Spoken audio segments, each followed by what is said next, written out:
Good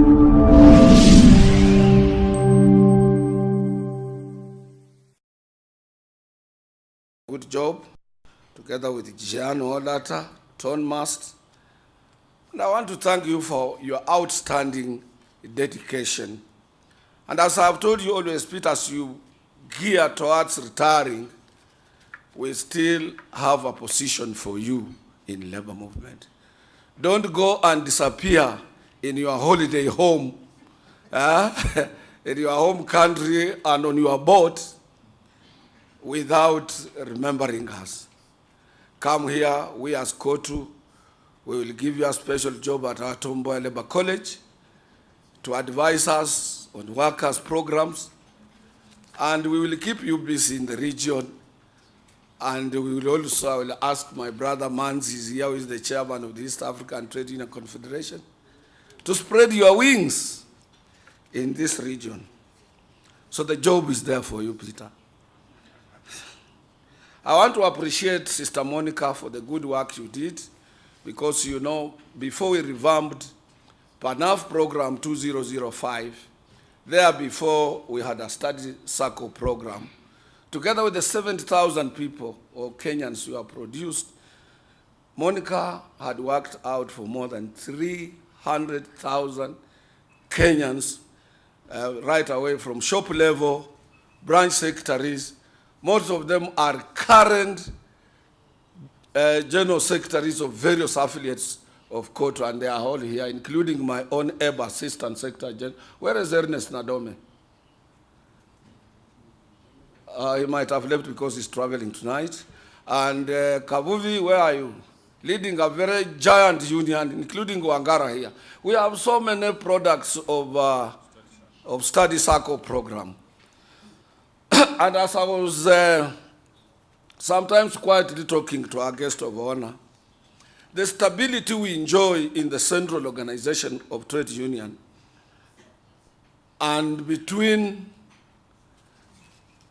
our affiliates and their employers, and the close linkage between us with the Federation of Kenya employers, is that most of our representatives had an opportunity to have early education at shop level, so that we can be able to distinguish, to integrate and also question the heaviness of the report that has come before you, how it looks like if somebody comes to report your grievance or a dispute, how do you handle it? And what would be the approach in relation with the documents like collective bargaining agreement that you have, recognition agreement, and other contractual agreements in your possession. And most importantly, organizing. Our guest of honor, the Right Honorable Raila Amolo Odinga, the lifeline of any labor or an organization, particularly a trade union, lies in organizing. If you don't organize and recruit, then particularly on the continent of Africa, that organization will remain a moribund. But organizing daily recruitment of workers in the trade union movement and servicing them, that is why and that is where PANAF plays a crucial role. PANAF has done so for so many years, and without PANAF, I don't think whether we would be where we are today. And for us here, we were lucky during our days, those early days, when we had people like Faxon Shamenda, who was the first African to take over PTTI. PTTI was Postal, Telephone, and Telegraph International, which is UNI now, under UNI. And they used to support us, those in the National Trade Union Secretariats on various courses. Here, the late Juma Boy also played a crucial role when they also championed for Court Institute of Education, which later became, which later was taken over by PANAF. and also produced on Mboya Labour College. So on this continent, you will find that we are among the earliest people to have an access on workers' education. And that is why I'm saying we don't need to sit, because our affiliates have capacity in this country. Now, 45 affiliates, they have capacity to run their own internal education program. My union does it.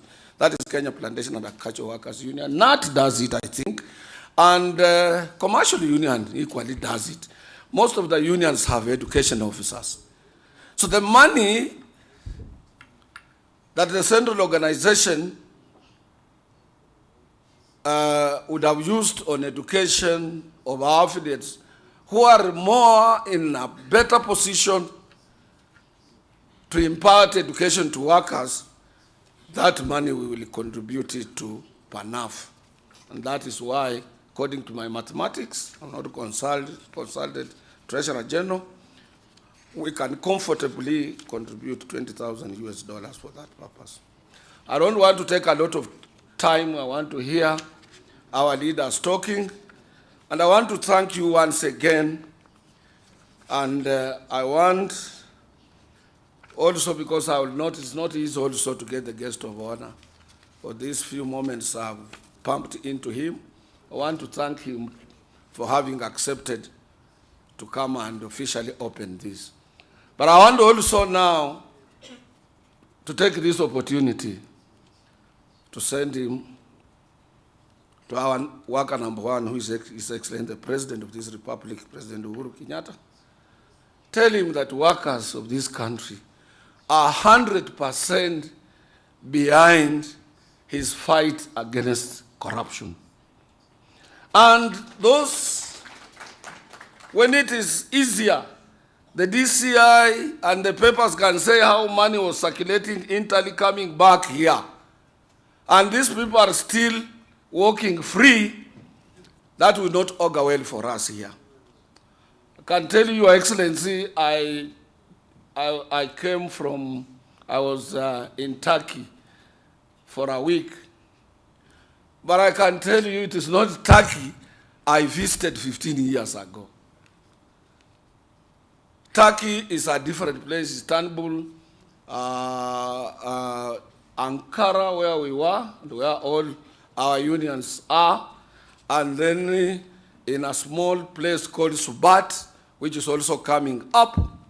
It is because people in Asia, in Europe, and outside this continent, they have tamed corruption. Only. This is the richest continent. But we need to handle these corrupt fellows. And if some of them are not going to be put in jail, Your Excellency, I can tell you for sure and for free, citizens are going to take it into their own hands to hand them down. Because we cannot sit and see our children languishing in poverty, cannot be able to access a meal, they cannot be able to go to school, when the few individuals have sets and sets of choppers or helicopters at their disposal. And buying politicians, like what they call here is, internationally you call it French fries. These are not French fries, these are Kikuyu fries. Because they are here in Nairobi, that's where we produce them from. Buying politicians left and right. We will rise, organize ourselves, and we know their offices, and face them. And I've said time and again, before you raise up your head that you want to be a leader, and I want to tell Kenyans, you must be a leader of credence. You must not be associated with anybody who is corrupt. And somebody saying, I want to be a president, and people around you, and all corrupt cases link up with you.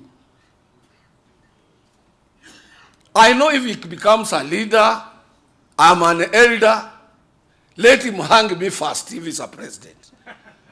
I will stretch my neck if he became a leader to hang me. But the truth must be said, The truth is God. He who speaks the truth is with God. And he who is with God, you cannot defeat him. Let us be focused. I want to end there by asking our able Chief Administrative Secretary, Brother Bahari, to come and say a few words, and then invite our CS to invite our guest of honor.